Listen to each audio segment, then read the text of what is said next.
Hello, everyone. I'm Christine Schiavone, and our show is Spiritual Exploration. Tonight, we're going to talk about numerology and personal empowerment. And here to share the information about numerology and personal empowerment is my guest, Michael John Fierro. Hi, Michael. Good evening. Nice to have you here tonight. Thank you for having me. Thank you for coming. It's I did a show on numerology many years ago with another numerologist, and it was very interesting then. And I'm sure that our audience is probably a lot of new people now too would like to learn about it. The topic we have tonight is numerology and personal empowerment. Is that to say that numerology helps with personal empowerment? Yes, without a doubt. The goal of my work, I want to make clear that I'm not a psychic. Okay. The goal of my work is to help people empower themselves through understanding, acceptance, and responsibility. What do I mean by that? Within the context of your name and your birth date is everything about you and your life. And once you can understand that and accept it, warts and all, then you can take responsibility for it. And what that does is it moves you from being a victim in your life to being empowered in your life. Rather than blaming others for the things that may have happened or the things that go on in your life, you take responsibility for it. And it changes the energy of it dramatically once you do that, because again, then you understand that everything that goes on is under your power to control and to adjust accordingly. In other words, what you're saying is if we are proactive in our lives, we can make our lives what we want them to be. Exactly. And if you understand that you have particular talents, then you can emphasize those talents. If you understand that there are particular lessons in your life that need to be learned, then you can work to learn those lessons. And there's a number in numerology that's known as the challenge, which comes out of the birth date. And I put a great deal of emphasis on this because challenges are the obstacles to wholeness. These are the things that will trip you up in life. In many instances, these are the situations that will send you to therapy. So if you can understand that it's there, then you can work to overcome it. And one of the ways to do that, my belief, is that you, the individual, chose your name and your birth date, and you channeled it through your parents. Really? Because your soul, on a soul level, understood who it needed to be and what it needed to do when it came into this plane. Now, I get a lot of skepticism with that many times, and I'm going to use myself as the example here because people identify with this. Before I was born, back in the day where they never knew whether you were going to be a boy or a girl. Right. My parents told everyone that if I was a boy, my name was going to be James Allen. Really? And my name was James Allen until the moment that the nurse walked into the room and said to my mother, "What's the baby's name?" And she answered, "Michael John." Whoa. Because that's who I needed to be. And I've heard that story many times. People, oh, we're going to have a baby girl, we're going to name it Elizabeth Ann, and then the baby gets born, and all of a sudden it's, Susan Elizabeth. Because again, the soul channels it through. Many times, early on, that name will be locked in because that connection has been made. And often, it's at the last moment. Really? Well, how did your mother feel about, what'd she say, where'd that come from or something like that? Well, Michael John was my father's name. Ah. And the intention was not to name me after my father. But again, it's who I needed to be. Right, right. Now, on that topic of naming someone after the father, my relationship with my father was it had a lot of ups and downs. And it took me many years after I started studying numerology that I came to the realization that one of the difficulties that my father and I had was vibrationally we were the same. Really? Because the name chart would be the same, and even though my father's birth date is different than mine, the life path number was the same. Wow. So every time we interacted, vibrationally, we saw the best and worst in one another. So, and it was very seldom that we were, where it was in concert. More often than not, it was in conflict. Wow. Well, and you feel that the numbers now have a lot to do with our relationships with people too? Without a doubt. Yeah. Without a doubt. And again, I'm a huge advocate of numerology. I've been working with it since 1984. I was fascinated by it when I first was introduced to it by my sister, and it's extremely accurate. Yeah. And I'm advocating very strongly, any teachers in the viewing audience, this is an incredible tool to get to know and understand your students. Yeah, I'll bet. Because if you could identify little Johnny when he enters the school system, yeah. that these are the things that need to be concentrated on. And this is a particular issue that's going to show up. Good example of that is someone who comes out of a family of addictions, alcoholism. That child doesn't act up in the 3rd grade or the 4th grade. They get into the teens, and that's when that starts. Well, I can identify that in a numerology chart. You can tell them ahead of time that? I can tell you that that child came out of an addictive family. Really? That being the case, if you had that knowledge beforehand, you could then work with that child accordingly before he gets to that age where he acts up. And you can dissipate that, and that's where you take someone from victim to empowered.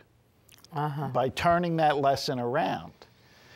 And then again, working with it to overcome it. That's interesting. So then what you feel that if a parent takes their child's name and birth date and gives it to a numerologist, they would be able to predict what to expect from the child later and maybe kind of head it off at the past a little bit? Without a doubt. Really? Plus, direct them into an occupation that would be suitable. Right, that they would enjoy. And again, there's lessons to be learned. In a numerology chart, there's a part called the inclusion chart. And what that is, it's an accounting of the number of times each individual number appears in your name. If you're missing a number, that's a lesson that needs to be learned. And I'll give you a very good example of this because it's one that's relatively easy to identify with. The number 3 in numerology, the letters C, L, and U. Now numerology, the number 3 in numerology is about words. It's about expression. It's about creative self-expression. The average number of times a 3 appears in a name is 1 to 2 times. If you have no 3s in the spelling of your name, one of the conditions that creates is an inability or an unwillingness to express oneself personally. This is the person that if you're in a relationship with them and you say to them, honey, what's wrong? The answer will be nothing. Do you want to talk about it? No. Something troubling you? I don't want to discuss it. That's the way the conversations will go. With someone who's missing a 3. Correct. So in other words, they don't have a C, L, or a U Correct. in any of their name. Correct. I knew a couple that were married. They'd been married about 13 or 15 years. Neither one of them had 3s in their name. Wow. They never had a discussion. Everything was an argument. Really? Everything, because they didn't, neither one of them had that ability when they were asked what's wrong to really say it. Now, the dichotomy there is that that same individual in their occupation has no trouble at all expressing themselves. But when it gets onto the personal realm, it becomes very difficult. So that's the lesson that needs to be learned. Learning to be comfortable with yourself, learning to be comfortable in expressing yourself and your feelings to someone who's close to you. Because what's the result if you don't is a great deal of problems in your relationships. Yeah, well, you have to be able to communicate and express yourself. Right. Sure. Without a doubt. Yeah.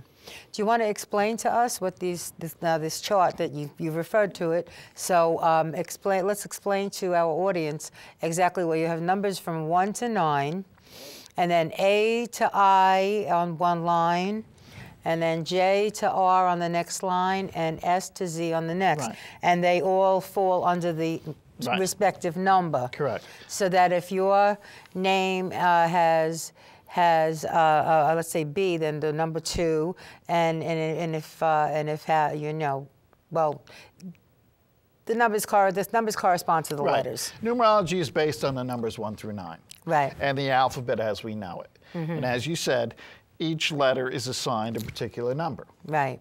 So again, there's an average number of times that each number would appear in the average name. And every number has characteristics and conditions to it, both positive and negative. So depending on how many of a particular number or what number you may be lacking, that's a big part of who you are in your personality. And so when I do a chart is done based on your name, the way it is spelled on your birth certificate. And I emphasize that because even if your name is misspelled, that's what gets read. Exactly. And even more importantly, if you were one of those individuals who, when you were born, your parents didn't quite know what to name you, and your birth certificate says Baby Girl Jones or Male Smith, that's what I read. Really? And it's amazing how accurately it depicts that individual. Wow, that's tough.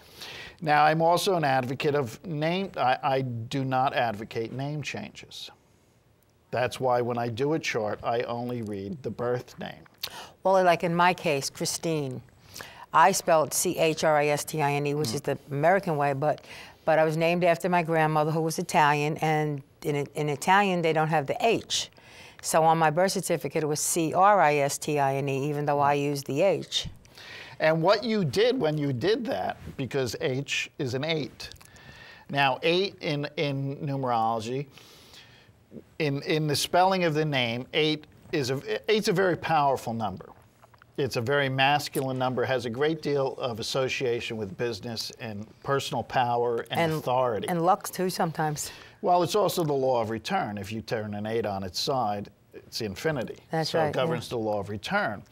But in the personality part, 8s have a tendency to create two conditions. One is worry. And the other is an element of some anger or temper. So when you added that extra H to your name, what you did was increase the probability that you would worry more than you might normally do. I do worry.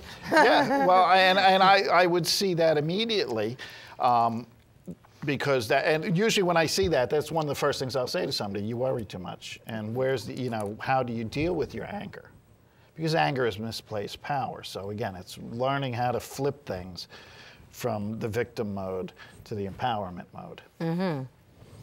So based on the spelling of your name, that's who you are. Now, there's 5 major numbers in a chart. The first number comes out of the vowels in your name. And this is a number that is known as your soul urge or your heart's desire. All right? This is who you would truly like to be. If I gave you a magic wand and said, Christine, you could be or do anything you want, your answer would very closely resonate to what the soul urge number represents in your chart. Okay? This is your being. It's also the spirit energy. Okay? In the metaphysical realm, this is as close to who you truly are as there is. All right? The next number comes out of the consonants in your name, and that's known as your personality or your image number. This is who you appear to be. This is your doing technique. And in the metaphysical trinity, it's the mind. The personality image number is also the first impression number. When you meet someone, whether you know numerology exists or not, whether you have any idea about it, vibrationally, what you pick up on is this number upon first meeting. Okay? And the soul urge number works through this number to manifest. All right? The third number is the total of all the letters in the name, and this is known as the expression. It's the sum of all the parts, and it's who you must be in this lifetime. And in the metaphysical trinity, it's the body. So what you have there is the metaphysical trinity of body, mind, and spirit. Okay? The next numbers come out of your birth date, and this is your birth path or your life force. This is the field of experience or the environment in which you get to exercise who you are through your name. All right? Another way to look at this is your birth date is the road in life you are traveling. And your name is the car that you are driving. Now, you can never get off that road because you can't change your birth date. You can change the car because you can change the name. But again, I only look at the car you drove in here in. I see, yeah, right. I get it. Okay? But what about, two people that may have been born on the same day in the same year, but they have different names. Different name. Okay, that makes the difference in there. Right. And I love that question because obviously, I'm a huge advocate of numerology. I'm also a fan of astrology, and I think there's a lot of great information that can be gleaned from an astrological chart. But to me, astrology falls down in two places. The first is, and it's been demonstrated twice this year already, what happens if they find a new planet? Every astrological chart will change. Yeah. And it happened at the beginning of the year when that professor in Wisconsin said that we needed to include that constellation. And then in about the past month or so, NASA announced that they believe that there's another planet on the other side of Pluto. So there's a variable there. Does that make the charts have more than 12 birth signs, Right. astrological signs? And it would begin to change everything. Yeah, I bet. Now, I don't know, now the astrologers I've spoken to said, well, we would only look at the chart when you were born. That would have to factor in on all new people, which kind of makes sense. The thing with numerology is there's no chance there's a new number going to be found between 1 and 9. That's true. Absolutely none. Yes. And the other thing is this, twins. Twins, that's right. Okay, twins could conceivably be born within minutes of one another. Right. Which astrologically would give them an identical chart. Yeah. Okay? Because I think it changes every 4 minutes. Right. Have you ever met two twins that were the same? Not exactly. No. There have been twins that are identical, but there's certain things about them that you can tell the difference between them. And what's the difference? The name. Yeah, the name, that's right. And I've done charts on twins. The first name, anyway. Well, the middle name usually. And the middle name, yes. So, and I've done charts on twins.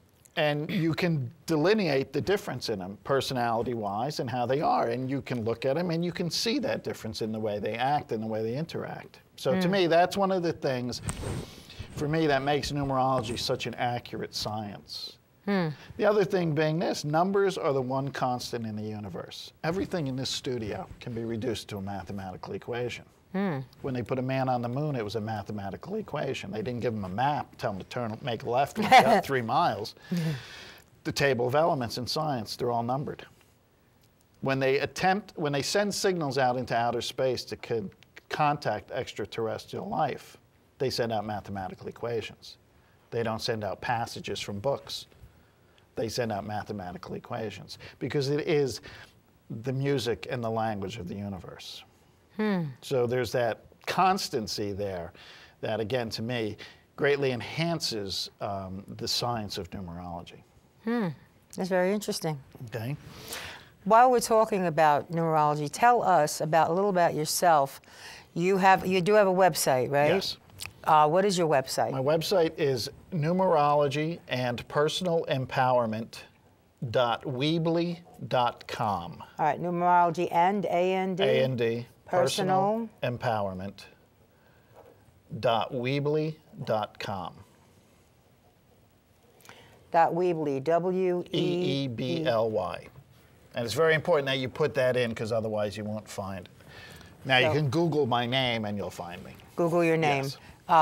Michael John Fierro, Correct. F-I-E-R-R-O. Correct. Okay, so if somebody Googles your name, they would find your website, Correct. which is a lot easier than trying to remember all that. Right, it's true. Right. Okay, then you could just Google Michael John Fierro, F-I-E-R-R-O, and they would find you. Correct. Very good, okay. And they can also find my book. Oh, yes, we do have if you could put the book up. It's entitled You Know Your Name, Look Up Your Numbers. That's a very good title. It comes from a Beatles song. Really? Well, John Lennon was into numerology, I found out, because I met a guy in New York many, many years ago who had done some numerology for John Lennon. They do have that song. You know my name, look up my numbers. Really? And that's all about numerology, huh? Well, I would imagine that since he had an interest in it, it probably prompted was the song. Yeah. And what this is a basic introduction to numerology. If you purchase this book, and you can get it through Amazon or through barnesandnobles.com, you will learn enough basic numerology to be able to do a chart. And really? I encourage people to learn numerology because not only will you learn about yourself, but you will be able to understand and better understand the people around you. If you have children, you will be better able to understand your children. And why they're acting the way they are and all Exactly. that. And in business, you will have a leg up on your people you do business with. Yeah, I guess so. Because if I know your name before I enter a meeting with you, I know enough about you to know how to structure my approach to you. Mm-hmm. And rather than take a situation where someone has the numbers that would indicate that they're stubborn and opinionated and they dig their heels in on stuff. Well, that's not a person you can confront head on. Mm-hmm. And if I know that about someone, then when I have dealings with them, I will back off on my normal approach and find a way to get to them in a way, because that's the type of person where you want to make them feel like it's their idea. They feel much better about themselves. Right, and they feel better about you too. Right, exactly. Exactly. Right. Now, getting back to this, there's one more, and this is a set of numbers. Mm-hmm. And these come out of the birth date, and these are known as the challenges. Now, I put a great deal of emphasis on the challenges, an incredible amount of emphasis on them, because these are the issues in life. These are the obstacles to wholeness. These are the things that will truly trip you up. And if you don't handle them, if you don't understand them and learn to overcome them, they will be a constant struggle in your life. The challenges go through 1 through 8. The lower numbers, 1, 2, and 3, are the most common, and they're relatively easy to deal with. As you start to get up into the higher numbers, 4, 5, 6, 7, and 8, these are really the things that are really dramatic and traumatic. And these are truly the things that may send you into therapy and will certainly have a very strong impact on your life on a day-to-day basis in your personal relationships and in your business relationships. So what are these challenges then? Well, the challenges, again, 1 through 8. The 1 challenge is a challenge of learning to stand on your own 2 feet. Now, if it's in the first position, one of the indications there is that you would probably have some difficulty with authority. Perhaps you came out of a household where your parents were a little authoritarian. You didn't like to be told what to do. So one of the things you need to learn in life is, 1, respect and honor authority, because it plays a role in civilization. And as you grow older, learning to stand on your own 2 feet. Learning to not be so dependent on others. A 2 challenge has a lot to do with learning how to be patient and learning how to coexist in relationships and partnerships. Okay? A 3 challenge is the challenge of self-expression and self-esteem. Learning and accepting the fact that what you have to say has value. Now, many times that challenge exhibits itself in the sense that when you're young, you may have been in an environment where anytime you opened your mouth, someone told you to shut up. You don't know what you're talking about. Who asked you? Which is really not a great way to treat a kid, and thank God I didn't have to deal with that. Right. I'm going to use myself as an example. I have a 3 lifetime challenge. Now, I'm a bright guy, and I know my subject matter. But I was also very shy, and I really did not like to participate in class. I wouldn't raise my hand, and heaven forbid I had to do an oral book report or something. It just frightened me. And in the mid-90s, when I moved back to New Jersey, and I started doing numerology a great deal more, and I went to my local Barnes & Nobles, and I got to know the store manager. We got to talking, and I told her I did numerology, and she invited me to come in and do a talk. Now, this was at a time where Barnes & Nobles, you didn't even have to be an author. You didn't even have to have a book out. You could go in and do a talk. So I said, yeah, okay, I'll do that. And then I got home, and I'm thinking, oh, my God, what did I just sign myself up for? I hate talking in front of people. I'm scared to death of it. But I figured, okay, I made the commitment. I'm going to do it. And I went, and I made up all my little note cards on index cards, and I got to Barnes & Nobles that night, and I got there, and there was no one there. I'm thinking, oh, God, if there's anything worse than speaking to a room full of people, it's speaking to no one. But then people started to show up. And they continued to show up. Oh, wow. And they kept coming and coming to the point that everyone in the store was running around scrambling to get chairs. It turned out I drew the largest crowd that that particular Barnes & Nobles had ever had. Wow. And I didn't even have a book out. I Wow. had about 60 or 70 people. Now here I am with a room full of people, and I'm attempting to do my talk. And I'm looking at my index cards, and I'm totally befuddling myself. So in a gigantic leap of faith, and what I like to call the empty-handed leap into the void, I put my note cards down, and I started to speak stream of consciousness. And I got out of my way, and I trusted myself that I had the ability to do this. And I spoke for 90 minutes, got a standing ovation. Wow. And I never looked back. Now I relish the opportunity to speak in front of crowds. And the thing with the challenges is this, that once you understand what they are and you overcome them, you become it. So what started out as a very negative thing becomes an asset. I now get paid to speak. Again, before I wouldn't volunteer to talk in front of a crowd. So these are that's a great example of how this works with the challenges, about, again, understanding them and working to overcome them. The 4 challenges, control issues. If you have a 4 challenge in the first position, very strong possibility you came out of a very, very disciplined and structured household. Many times it's an indication that one of the parents was in the military or the police or government work, that kind of structured environment. It's also, again, very disciplinarian. But again, it's control issues, which means you attempt to control your environment, you attempt to control the people around you, and conversely, you attract to yourself, people who attempt to control you. And we all know what kind of that sets up for in a relationship. Sure. Okay? 5 challenge, this is where they start to get a little dicier. Now, 5 challenge has a lot to do with learning balance. 5 is the middle number in numerology. It's a fulcrum number. 5 is a representation of travel and change and curiosity. It's also a representation of the 5 senses, the human condition. I call it the sex, drugs, and rock and roll number. If you have a 5 challenge, in the first position, there's a couple of things that it may represent. One is some restrictions on freedom. Anywhere it shows up as one of the 4 challenges, it will show that there's an indication that at some point in your life, you were a party person. You like to get out there and knock around. On the very, very dramatic end of that, in the first position, it can be a very strong indicator of either sexual abuse or sexual molestation.